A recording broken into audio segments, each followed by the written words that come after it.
Hey, welcome back everyone to another one-on-one with Jerry Hall. Today's guest is Mr. Douglas Borthwick. Last time I had Doug on the show, we were talking about FX. We were talking about the interchange of digital assets into the Forex market. Great interview. Matter of fact, it's the first one-on-one interview that I put on this channel. Today, we're going to talk about the company he's been building for the last 2.5 years that our first conversation he was unable to talk about.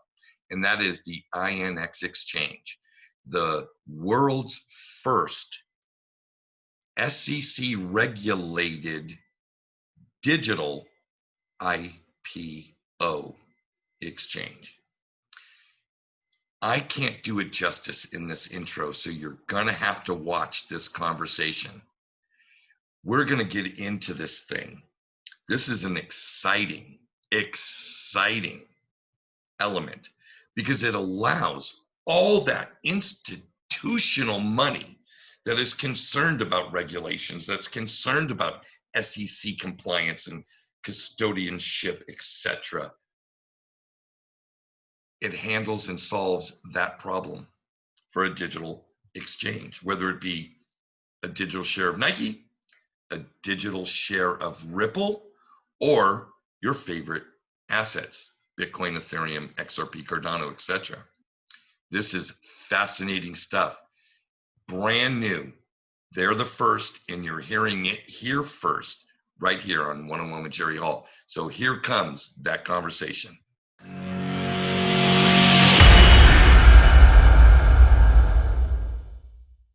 Doug, I am so grateful that you took the time to come back for a second appearance on my show, and it sounds like you've got some incredible news to share. What have you been doing since we last chatted? It is pretty exciting. So since we last chatted, we've done a number of things, a number of firsts that are super exciting. One, we got approval from the SEC to do an IPO of our company. And it's different because it's a security token IPO. This has never been done before in US history. It's also a security token IPO that's fully registered with the SEC. The F1 is sitting there at your database, and I encourage your listeners and readers to go there and take a look at it. Maybe you'll have a link to it, and certainly there's a link on our site that I believe you're going to add. But what we're doing is we're a company that has been set up over the last 2.5 years. We've been working with the SEC to create a security that's very different from any that have existed before, that also sort of bridges the gap between traditional equities and fixed income and the crypto space and the blockchain. And really it's taken us 2.5 years because this hasn't existed before. We've had to work with the SEC and teach them about what certain terms are, what certain things are. We finally got approval. We opened up for business on the IPO on our website about 2 weeks ago. Since then, we've put out a press release saying that we've raised up to, beyond the minimum that the SEC had sort of left us with, or that was listed on our F1, where we had to take in US dollar wire transfers. We're now taking in crypto. This will be the first time you can buy an SEC regulated crypto that's registered IPO using crypto.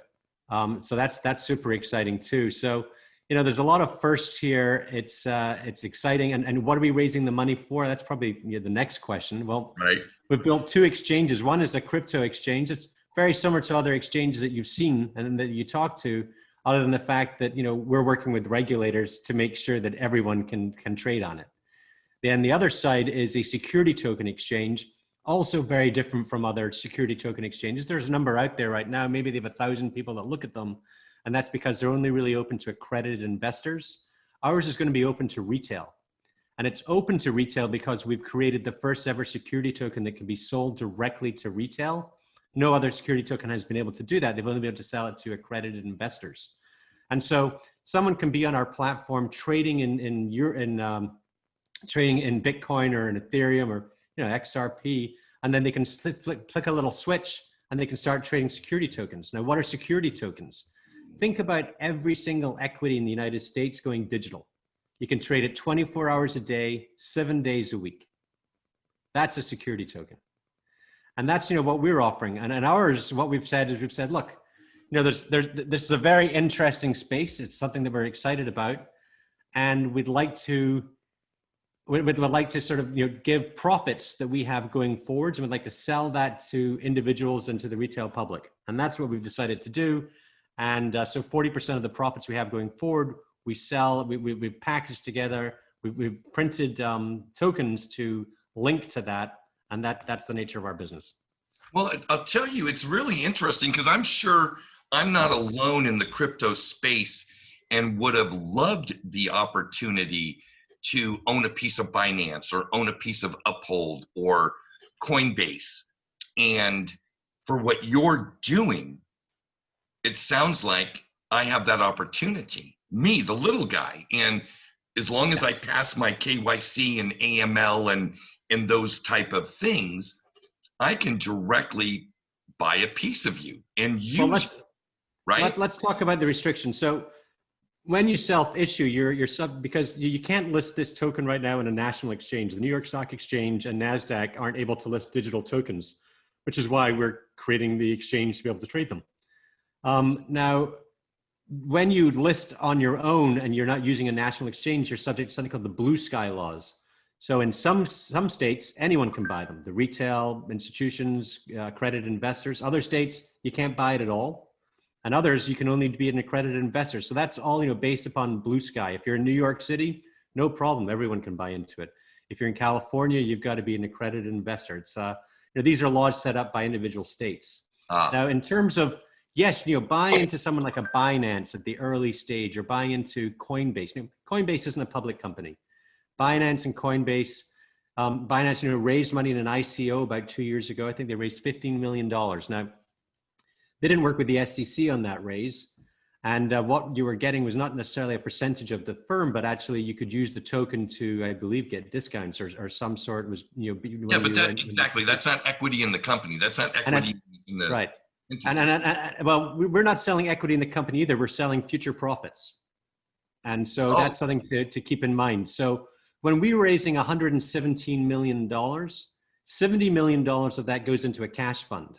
That cash fund can't be picked on by equity holders. We can't use that in any way as management, but it does go back to the token buyer should we not execute in the way that we've said we will. So the risk capital in that respect then is just $47 million. Now, what is $47 million? How do we value ourselves at that? I wouldn't say we're valuing ourselves at that. What we're saying is, look, for $47 million, you can buy 40% of the profits we make ad infinitum forever. This isn't a dividend that can be turned around. This is a direct contract between us and the token holders, and it's audited by Ernst & Young and watched over by the US Department of Justice and the SEC. And on a quarterly basis, we will come out there and we show our numbers. We lay ourselves bare. There is no other exchange that has the transparency that we have. Now, again, 47 million, what is that? Well, let's look at Binance. Binance, they say, makes $500 million a year after 2.5 years of existence. So 40% of 500 million is what, $200 million. Let's put a multiple on that, $2 billion. That's how much it would cost you today to buy 40% of how Binance is doing, $2 billion. We're asking for 47 million. So that's around 2.3% of the Binance number.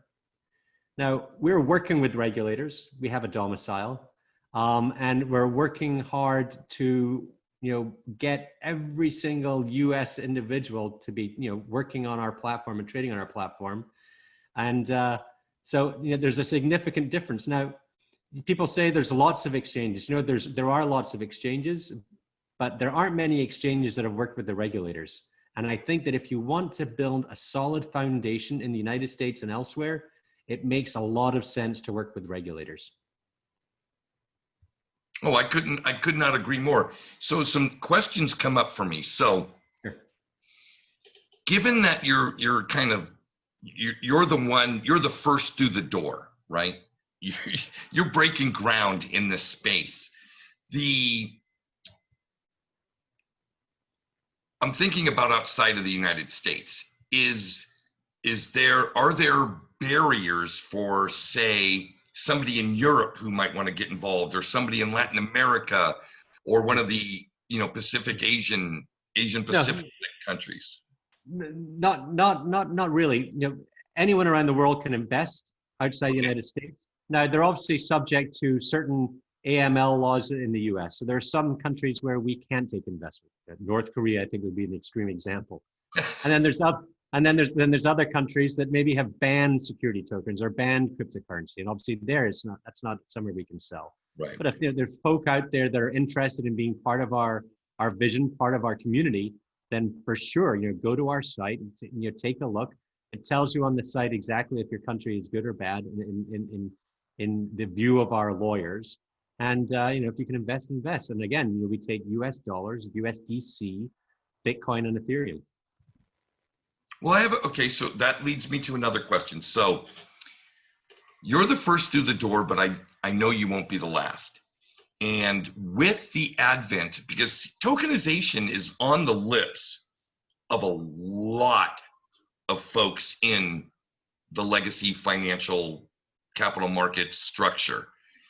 And there are obviously other people in the game. So when I look at you folks, is there going to, do you see a place where there is interoperability, or at least the ability to move? Like, let's say I acquired an asset somewhere else, but I want to trade it for something that's exclusive to your exchange. Well, exclusivity to an exchange is something that we're about for digital. The greatest thing about the greatest thing about having a digital offering is you can list it on hundreds of exchanges at once all around the world. Now, if I'm the treasurer at Nike and I'm listed on the New York Stock Exchange and I want to list, let's say, on the London Stock Exchange, it's going to cost me a lot of money and a lot of regulatory tape. Right. If I want to list my token on the Stuttgart Exchange, it's going to take a couple of lines of code. That's terrific, in terms of efficiency and getting rid of the middleman. Let's say we want to, when we have a dividend, or we have a distribution to make, I don't have to go through a bank. I don't have to go through a transfer agent to do that. I can see the wallet directly, and the person that invested in my company, I can pay that distribution directly to them in Ethereum, in dollars, however they want it. And this is a direct relationship between the issuer and the investor. And this has never been done before. And you've got to understand, just think about for the US government. The US government talks about digital currency. And we know we've just gone through COVID. And yet when the US government wanted to pay money into the pockets of people that needed it, they had to go through the banks. And the banks take a little shiver here, and someone else takes a little bit there. And by the time it gets to our pocket, the taxpayer money has been wasted considerably, or it's been paid to the big guy. Now with a digital currency, the Fed could pay it directly into your digital wallet. And so, we all know that the countries are out there doing digital currencies. China's probably at the forefront of it. Europe's talking about it, the UK, the US, Japan, everyone's talking about it. They love it for the KYC, but they also like it for the direct access to the individual. And securities are going to go that way, whether you like it or not. The millennial right now, in a Charles Schwab study, they said that in their top 5 holdings is GBTC, Grayscale Bitcoin Trust. Yeah, I saw that. That means that they own more of that than Netflix. And so the millennial is also the Amazon generation that doesn't understand why they can't get a package delivered in an hour or tomorrow. And so they sit there and their dads or their moms looking at the newspaper Friday at 3 o'clock or 4 o'clock and says, oh, look, some bad news come out on Nike or Amazon. I'll get out of it on Monday at 9:30 in the morning. And the millennial and the younger generation look at them saying, are you crazy? If you get bad news in a currency, you get out of it right now. If you get bad news in crypto, you get out of it right now. You don't wait until Monday at 9:30 in the morning. And so the young folk that are about to inherit the largest ever wealth transfer in US history, as we go from the baby boomers to the younger generations, they're into digital, and their kids have grown up on digital, and they have no understanding why the stock market is still set up based upon when the newspaper comes out in the morning and when the evening paper comes out in the evening. Because everything else is about right now. And news today isn't the newspaper. I've got news for you. It's Twitter. Exactly. And everyone's watching Twitter and they're seeing what's happening there and they're using that to make investment decisions. But you can't if the market's closed. So at some point, millennials will say, Nike, we want you to be 24 hours a day. But not just that, the regulators are going to say, Nike, we want you to be digital because, you know, it makes more sense for us and we can use KYC AML on your shares because right now Nike shares can be passed from me to someone at ISIS and no one would know. No one would know.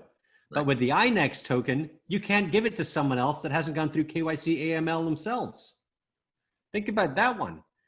I mean, think about all the KYC AML you have to go through in your life. And yet if you just show them an INEX token, it would prove that you'd already gone through a KYC AML immutably because it's on the blockchain. There's no other way to act. You can't have it without that. There's no other security that can give you that, and there's no and it can't be hacked. So that's a pretty good thing. It'd be nice if Nike you had the same thing as well, where you knew it couldn't be transferred around the world or used for nefarious purposes. With the INEX token, it's impossible. Well, and so, oh, go ahead. And then there's the issuer. So we've talked about the regulators wanting it. We've talked about the consumer wants it, but the issuer wants it too because they want the efficiency. When they pay a dividend, why pay 10 people? When they cross border list, why have to go through all of that? And even why do you even have to deal on an exchange? Why can't you do a person-to-person transfer? You can do that with the blockchain. You have the INEX token. You want to give it to your friend who's also gone through a KYC AML. That's no problem. You don't have to use an exchange for that. Just give it to them. Hand it over. Transfer it from your wallet over to theirs. How about that? There's a new novel concept. Let me ask you a quick question about that, because obviously anybody onboarding through you, right, is going to go through this process. Yeah. But when dealing with anything outside of you, another human being or another entity, how does your token quota or your offering, how does it know? Like, are you interfacing with Global ID or some other entity that verifies? There's a smart contract. So we attach a smart contract to the token. That smart contract has access to the whitelist. And so but when you go through and you're about to transfer from one person to another, one wallet to another, it actually checks the other wallet and makes sure that that's on the whitelist. If it's not, you're not going to see the transfer happen. You could try all day to send this to your grandmother, but if she hasn't come and registered with us, it's not happening. Oh, so it is registered with you. Every single person that wants to be on our whitelist has to come and they have to register in some way. There's no outside party like a Global ID that's a trusted verification source for AML, CM, KYC, et cetera, et cetera. Well, not yet, because there's never AML KYC on the blockchain. This is the first. So let's say you go to your insurance company and you say, I want to open up some insurance. And the insurance guy says, we got to do KYC AML. You say, how about I just transfer one of my tokens for INEX? That's an interesting concept, isn't it? Because they know then that you've got KYC AML that INEX will stand behind. Now, I'm not saying that we're there yet. I haven't talked to your insurance company, but I can assure you that being the only security that has immutable proof that you, the holder of that Ethereum wallet and all your passphrases, has the AML KYC, you've got proof there because you've got the INEX token in it.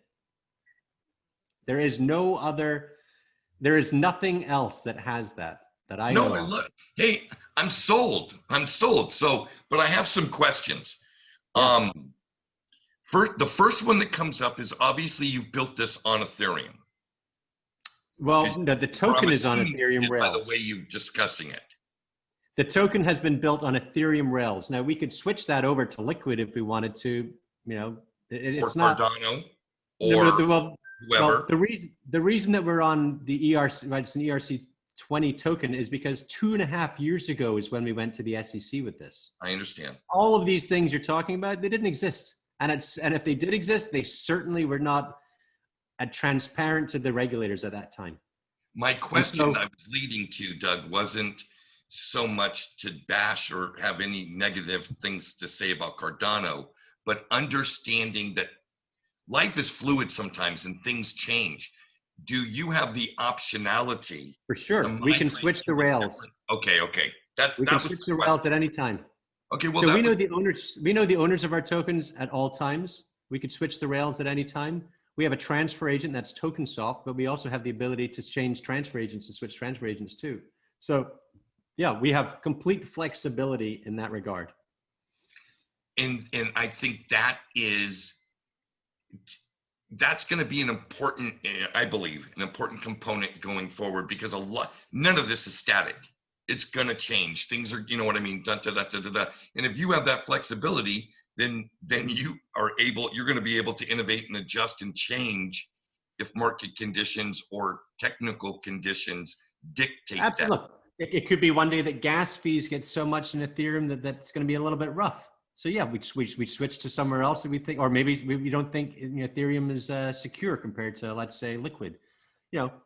All of these things can be discussed in the future, but certainly what I discuss right now is what's in our F1. I understand. I got it. I don't have the business acronym that you do, so I'm coming from Joe, crypto investor, student, learner. And so the questions I ask are coming from my perspective and my context, not somebody with your level, at your level. So if there's ever those disconnects, I apologize. I'm a crypto beginner, although I think everyone is. When you actually look at we're talking about this is a baby market that's absolutely a dwarf compared to the size of the equities market and fixed income markets. We're talking trillions versus hundreds of billions. Right. And so, a lot of folks in the crypto side, I think they've looked at what we're doing. They say, but you're putting handcuffs on us. You're adding KYC AML to the blockchain. That's not what it's all about. And what it's all about in my mind is it's about taking the positive aspects of crypto and making that readily available to the general public. Because, the more people that open up digital wallets, the more people are going to start looking at crypto. Because right now, the hardest hump to get over someone isn't talking to them about an investment. It's about telling them about how to open up a digital wallet. Now, if the government opens up digital currencies and then everyone has a digital wallet, everyone knows about it now. You're familiar. So now you're open to the investment. That's the hardest hurdle. So any sort of business that can get people to start thinking about digital wallets is great for all of the crypto space. So sure, we're adding AML KYC on the blockchain specifically just for our token. But let's talk about the other 85% of the population that don't care about crypto, but they care about securities, they care about equities. And they are excited about this giant leap forward for them that they can get a security that trades 24 hours a day, 7 days a week. The government's excited that there's now a security that has built-in AML KYC. And individuals are excited because finally they don't have to wait until 9 a.m. or, they're not holding their hands at 4 p.m. when the market closes. So what we're trying to do is fill a gap here, and it's taken us 2.5 years to write a prospectus that's over 200 pages long that detail absolutely everything about our company. Now, you try to take a look at Coinbase, Gemini, Binance, and other than the Trust CZ, really with us, it's sort of like, you don't have to trust us. It's all here. It's all audited. This is every single thing about us. Our ages, how much we make, how many tokens we own, who our advisors are, what's their compensation. Everything is laid out. How are we going to spend the money? If we raise X, we'll do it this way. If we raise Y, we do it this way. Everything is laid out for the layman investor to be able to understand these are the risks. And, we want to, let you know what they are. And we'd love to have you involved in our vision.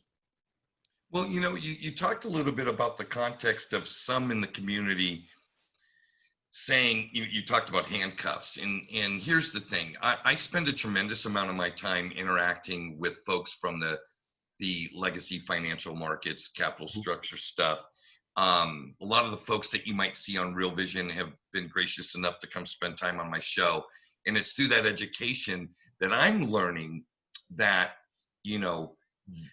crypto is maturing.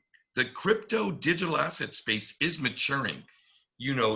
This is no longer an if, it's a when, and it appears every day that some new piece of the puzzle is materializing to say the when is not now, not, or the future is now. Maybe that's a better way to state it. You coming out and doing what you're doing. I just interviewed Raul Powell just the other day for the second time. He said, Jerry, I'm on the phone with these guys every day. It's happening. The Yeah, capital markets are coming to this digital asset space. it is happening. No, no, well, it's funny you say it. This reminds you, in 2012, Elon Musk went to all the big four and he said, look, I've got electric cars. Pretty exciting. And they looked at him and said, we'd love to invest in something like that. But, we spend 8% of our revenues right now on our pension funds. They didn't have the money to invest in electric, but they said, don't worry, we'll catch up with you later. We'll buy you later. Well, I think we can look today and see how Elon Musk has done with his vision compared to the big four. Now, similarly, we went around the banks and we said, look, digital's the next big thing. And they all said, yeah, you're right. You're 100% correct. But you know what? Why don't you guys do all the work and we'll catch up with you later? Now, my question is, and you've seen the growth in this type of business. You've seen the growth in this.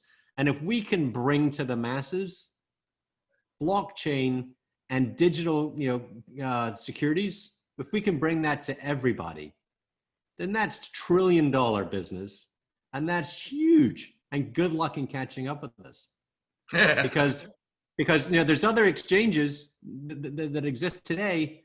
They have less and less issues. There's not 1,000 issues anymore that on the New York Stock Exchange. It's going down every quarter. Yeah, there's a consolidation in volume of product, that's for sure. So they've got to get into this game. They've got to get into digital, and they need to fast. And we're just we couldn't wait, so we've gone out and done it ourselves. No, I think it's great. And if somebody, obviously, impersonation is the best form of flattery. I'm sure we're going to see others. I hope so. The hard, it's not, it's a lot easier to go out there, raise money offshore, and then just go ahead and say, forget about the regulators. Let's just make as much money as quickly, as fast as possible. It's kind of an easy game to do that, but it's not a long-term strategy. If you want to be able to trade with a BlackRock or a Goldman Sachs, a Morgan Stanley, with the big boys, the Fidelities, you got to raise your money in the right way, and you've got to be on the right side of the regulators. And it's really that simple. Now, it takes longer. It's taken us 2.5 years to build our foundation and to build that F1, and then to open our doors for our IPO. Other companies like Binance went out there, did an ICO, raised the money, got lots of clients, making terrific sums of money. There's two different paths. Now, what you've got to kind of think to yourself is, which is the path that's going to have the greatest longevity? Right. I don't know. Now, what's also interesting, we've surrounded ourselves with some really smart people. I've got Tom Lewis on my board who ran Ameritrade. I've got Nick Thedaney that ran the Toronto Stock Exchange. I've got David Wieland that actually came up with the Jobs Act, which is really where security tokens came from in the first place. On top of that, I designed the trading systems for TP-ICAP. I was a big trader at Morgan Stanley. I got other folks that designed at eToro, designed their crypto business. That's our CTO. Our CEO designed any option and has a broker called ILS Brokers in Israel. We're not coming at this from we're coders and programmers, and so we're building an exchange. We're coming at it from, we've run the largest exchanges in the world, and we're building that exchange. And so when you're building something and you've got the experience that we have, you've got to do it the right way. You got to dot the I's and cross the T's. There's no shortcuts. There's no trust. Just trust us. We don't ask people to just trust us. We put it down in paper, and we write a contract with each of our token holders. There's no trust there. That's a contract. Well, let me ask you this, Doug. So as an exchange, obviously you want to have assets that people want. What does it look like for, do you have an internal team that is going to onboard stuff from the legacy market into token form on your platform? Kind of walk me through that, because I'm not clear about that. Well, let me put on my global head of business development hat. So you're right. There are plenty of issuers that want to be able to issue on an exchange that they believe is on the right side of the regulators. These issuers, for the most part that we've talked to, come from the commodity space that want to digitize commodities, and come from the real estate space that want to digitize real estate. But the next move, obviously, is for folks to create digital examples of equities that trade right now. Now, whether that's the issuer or not is largely irrelevant. A fund could come and say, look, I've just bought $500 million worth of Nike, and I'm going to tokenize that, and I'm going to list that on your exchange. I say, that's great. And all day long, someone's going to sit there and arbitrage between the token and what's trading on the exchange. And then at some point, Nike's going to say, this is ridiculous. Why don't we just put it on our own token? Why don't we just move all of this into digital? Or you could have the mutual fund. The mutual fund's got, you know, the top, the FANG stocks, Facebook, Apple, Netflix, Google. And it decides to buy a portfolio of that. And also, once again, tokenizes it. Now, the token is sort of trading in sort of a free flow over the weekend because the underlying isn't. Sort of like you trade an NDF, a non-deliverable forward in the FX market against something that isn't trading on the spot market. So I could trade NDF and dollar Brazil over in the Asian time zone. Dollar Brazil, the spot, isn't trading. They're asleep, but you can still trade that currency. And it's sort of like, you know, that's what tokenization can do. It can allow you to trade an equity, a fixed income instrument, anything when the underlying is asleep. And so I think that you're going to see tremendous moves in that space with folks that just say, look, people want to be able to trade things in the time zones where otherwise the underlying is asleep. And that's where tokenization will start. And I think it's going to take off considerably from there. It's extremely fascinating that our markets are going through a paradigm shift, right? Now, I'm sure that, for instance, my 10-year-old daughter, when she's into her adulthood, it'll just be commonplace. You know, she won't put two thoughts to it, right?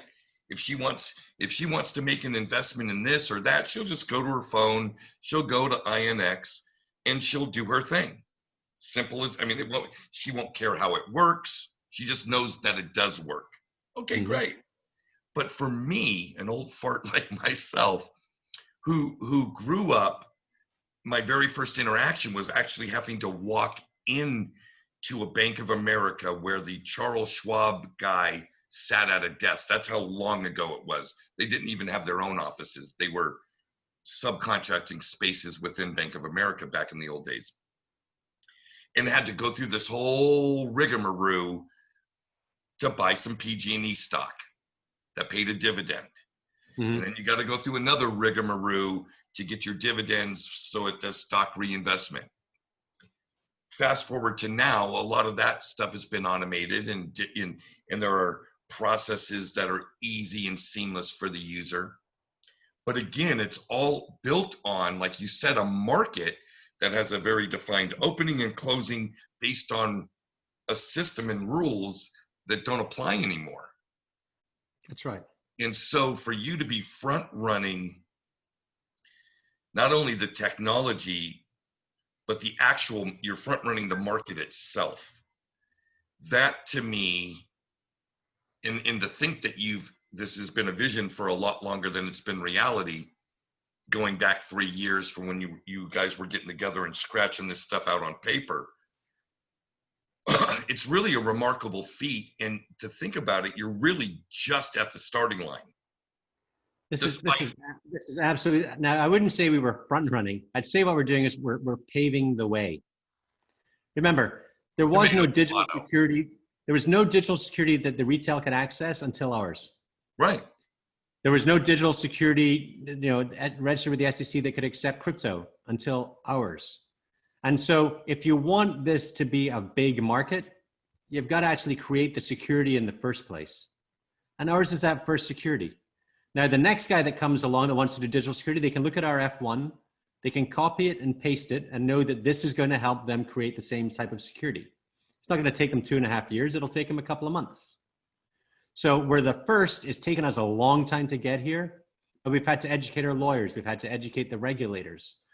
Once that regulation went through and once the education went through, now it's open season for everyone.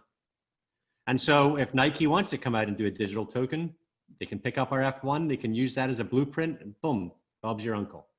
And that's, that's sort of like our signature that we've done in the market right now. Now, has it places in a spot that's interesting? For sure. No one has the domain knowledge of a security token as much as we do. No one has gone through as many sets of questions with the regulators as we have. No one understands the nuances or even the nomenclature as much as we do, because we came up with most of it. And so if someone's an issuer and they want to come out and they want to issue something similar, the odds are they're going to come to us and not go to Goldman Sachs.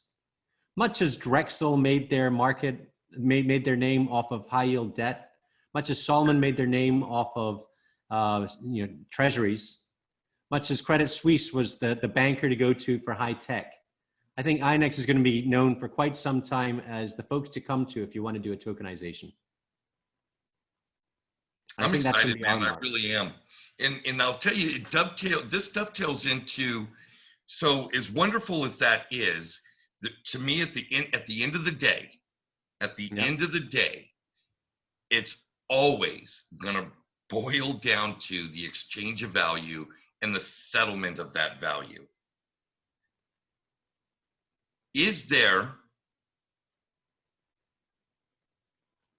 an XRP move in this? Because to me, I see it as the fastest moving and settling crypto out there between this and that. So if you said I could get paid in anything, if I trade on your exchange and I want to get paid in XRP, that's not going to be a problem, correct?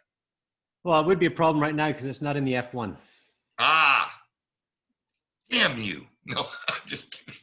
Look, XRP, well, there's a number of things we can talk about with XRP. XRP is seen as a cryptocurrency. So it's probably something we'd list. At the same time, I think that Ripple's talking about doing an IPO. Right. Why do an IPO in equities if you could do an IPO on the security token market?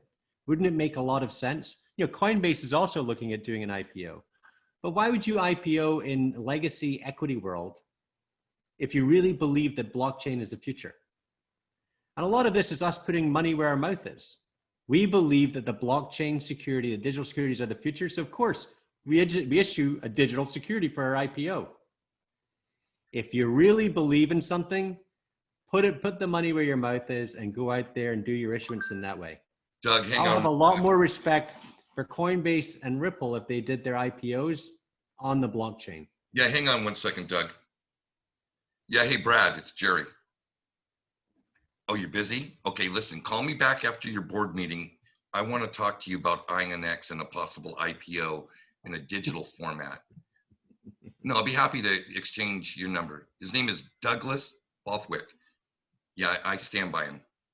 He's a good man. Okay, thanks. Okay, where were we? All right. I'm glad we get that taken care of. Well, you know what's crazy? Well, Brad, you're talking about Brad Garlinghouse. So, he did a tweet the other day where he was upset that Apple was getting upset. No, not Brad Garlinghouse. I'm talking about the Coinbase CEO was upset the other day Armstrong. Yeah, he was upset on Twitter because Apple had said they won't accept crypto, or there was something about Apple having a problem with crypto. And I retweeted that and said, well, the SEC doesn't have a problem with crypto, so why does Apple? Because this is not 2017. Now in 2020, and people always talk about crypto reaches a new point when you can use it to pay taxes. Well, you can pay taxes in Zug, Switzerland with them. So that's something we're getting there. Well, let me ask you this. The other way is crypto only becomes a real currency when you can buy a US registered security with it. And as of 2 days ago, or yesterday, history's changed. Now you can. Right. So let's take a second here, little pregnant pause. I'm going to you've got the camera. Let's shoot 20, 30 seconds of your pitch for Mr. Garlinghouse, and I'll cut it out as a standalone pitch, put it on Twitter for Brad. I'm sure he'll watch it. So like 1, 2, 3, the floor is yours. Users of your currency are very, very important.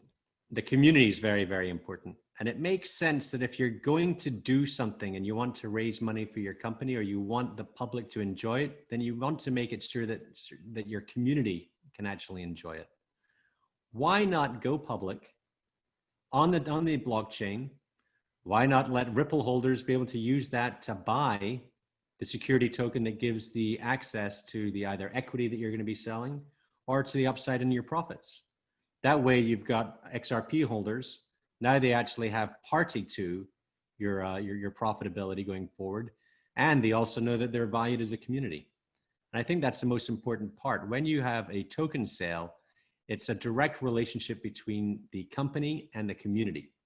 And this is a great way to get the XRP army involved, because, you know, there's one thing they love, it's Ripple. And I'm sure that they'd really enjoy being part of that and being able to use their currency, XRP, to be able to buy it.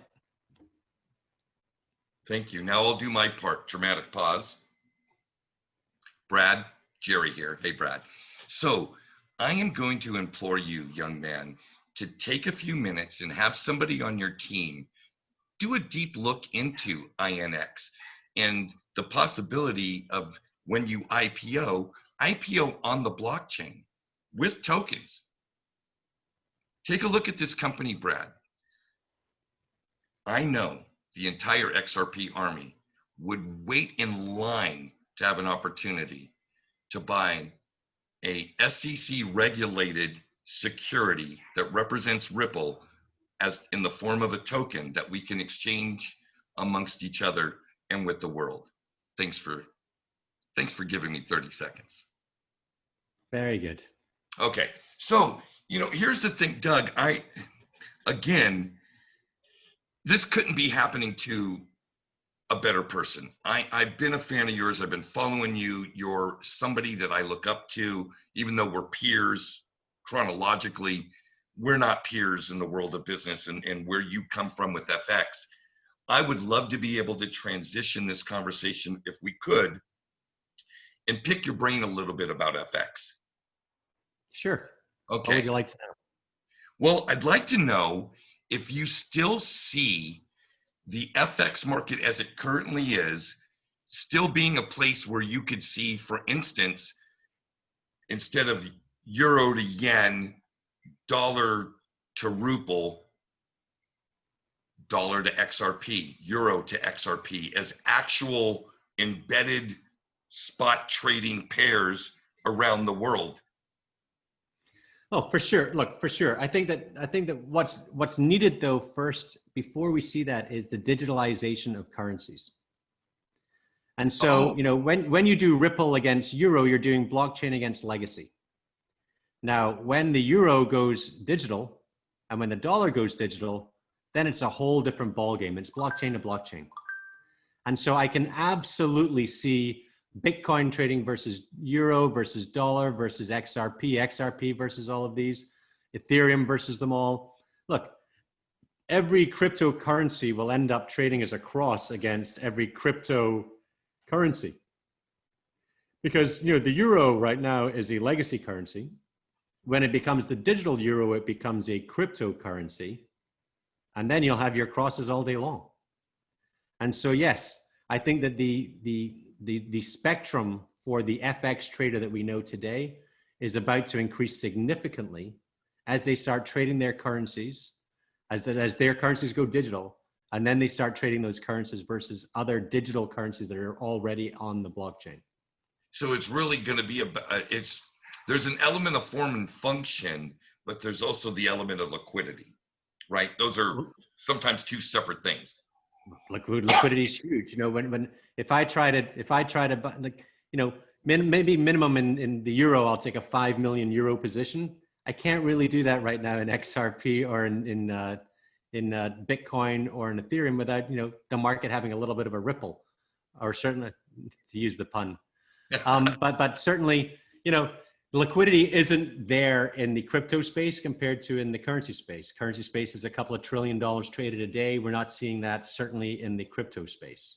So they're still babies. They're babies in terms of, you know, look, there's not a lot of liquidity in some currencies. Some currency pairs are lightly traded. And, that as you go into the emerging market space, you can see that. And so, if you were to look at an XRP or you look at a BTC as a currency, you'd probably think of it more as sort of an NDF right now. It's sort of it's an emerging market, but it certainly isn't close to the size of the dollar or the size of the euro or the size of the yen or the size of sterling. Now, most of the largest currency pairs that are traded are also part of the SDR basket, the special at the IMF.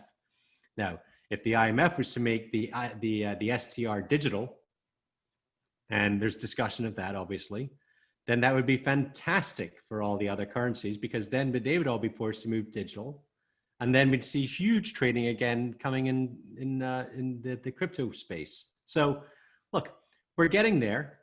It hasn't happened yet, but absolutely countries are talking about their currencies going digital. When they do, you'll see the cross pairs you've always wanted to see. And so I want to ask you another question. Because of your experience, you're so uniquely qualified to address this.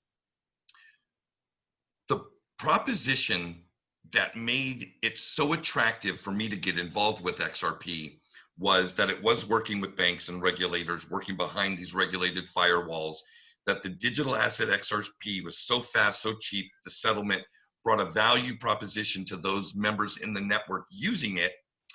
However, what we've seen is this distortion or disconnect between market makers and the network. Now, I can tell you, these are things that I know for a fact. Ripple is hired FX experts from Goldman Sachs, et cetera, et cetera. They're doing a loan department. They're actually going to create a loan department. That's fact. There's speculation that there'll be some kind of banking license possibly or something like that. Do you see that it makes more, that the stumbling block or the hurdle that needs to get over is the fact that there needs to be a central point to do these things, as far as exchange euros for dollars through XRP, euros to Mexican pesos through XRP, or am I just reading that whole thing wrong? That is not exactly how the structure works. Well, I think that I don't know the business plan inside and out that Ripple has, so I can't really address that. What I can address is, if you want something to be wholeheartedly adopted quickly, you've got to make sure that the process works and that there's enough liquidity in the system to make it work.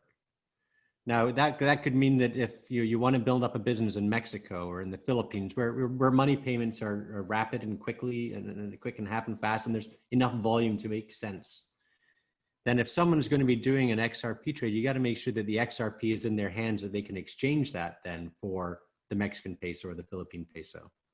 And so you got to make sure that you have the product in order for someone to be able to make a market in it and show a price in it. So I would guess that what they've done over the past couple of years is try to find as many folks that can hold the product as possible so they can show up when there's a greater demand.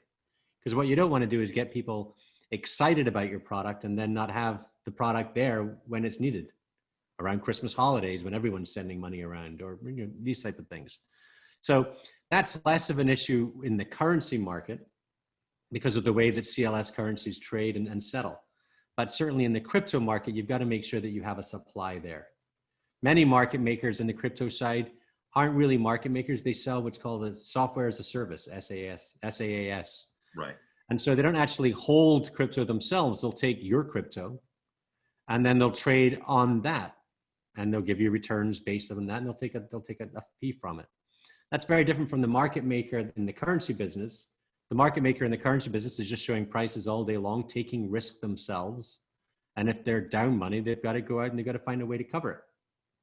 Very different from the way that many crypto market makers work today.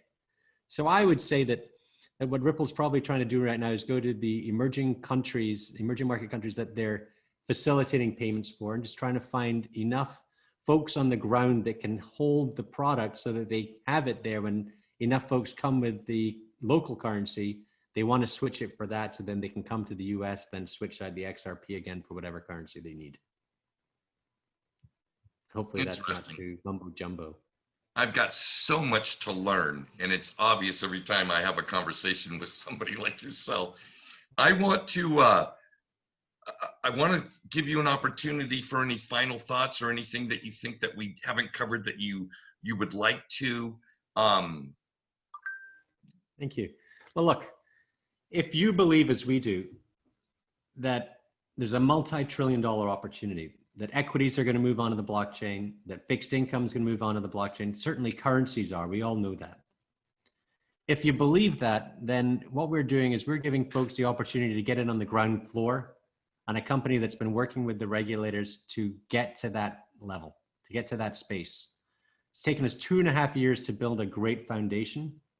Now, maybe you're more interested in where, you know, the successful companies that are out there today. The valuation of these companies is very, very different from the valuation of our own. You can get in at the top of someone's, you know, movement in terms of the hockey stick, or you can get in near the bottom. We believe we're getting in at the very start of something, and we're opening up for the first time, not just to accredited investors, or not just to institutions, but to retail as well. You know, we think that there's an opportunity here for you to ride this vision with us. In return, we're offering you 40% of the profits that the firm makes if the firm makes profits. If we don't end up doing what we said we'll do, we'll end up returning a good proportion of the money that we raise back to the token holders. We've got a great team. I urge people to go look at the F1 and the Edgar database. If not, go to token.inx.co and take a look at us. You read about us. We're happy to answer questions. And thank you very much for the opportunity, Jerry. Doug, you're a champ. You're a gem. Again, thank you for your time. I look forward to seeing INX grow. And I look forward to the next time you and I get to chat. I hope that hopefully I'll have more surprises for you. Yeah, exactly. Maybe I'll have one or two for you. All right, well, let's see. Anyway, folks, I hope you enjoyed this conversation. The speed in which this digital asset space is maturing is really exciting. And I encourage you, leave your comments. Doug and I will be checking in. He may even come check the video and look at questions himself. You may get a response if you have a question. So don't hesitate to use that comment section below. Like and subscribe. And until next time, everybody, Pura Vida.